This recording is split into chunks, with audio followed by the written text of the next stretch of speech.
Svaki put kad zalijem tikvice ovom mješavinom rađaju nevjerovatno velike plodove, a prinos je znatno veći. Promjene ćete primijetiti već kroz nekoliko dana. Osim bujnog rasta, biljke će biti prirodno zaštićene od raznih štetnika i bolesti koje napadaju vrt, uključujući i pepelnicu. Prije nego što počnemo s pripremom, važno je da znate i ovo.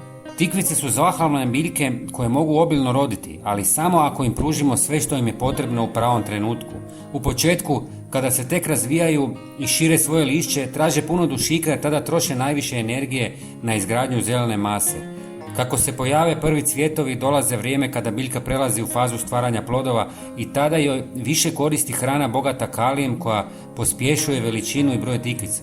Zrele biljke često trebaju dodatni poticaj, naročito ako su pod stresom zbog lošeg tla, vremenskih promjena ili manjka hranjivih tvari.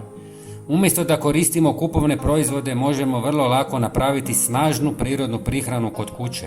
Potrebno nam je samo nekoliko lako dostupnih sastojaka, a priprema traje vrlo kratko. Za početak, uzmite jednu žlicu zobenih pahuljica i sameljite ih u mlincu dok ne postane fini prah. One sadrže kalij i druge važne minerale te pomažu poboljšanju tla i poboljšavaju korisne mikroorganizme.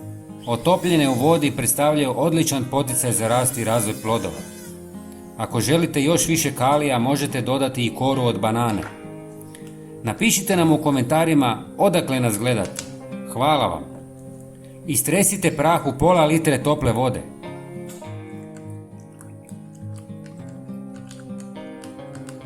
Zatim dodajte žlicu čaja od koprive. Ona je puna korisnih tvari poput dušika, željeza, kalcija i magnezija. Kopriva jača biljke, potiče rast, povećava količinu klorofila i čini biljke otpornijima na bolesti. Kao tekući dodatak ona znatno poboljšava plodnost tla i zdravlje biljke. Na kraju, dodajte pola žlice kurkume u prahu.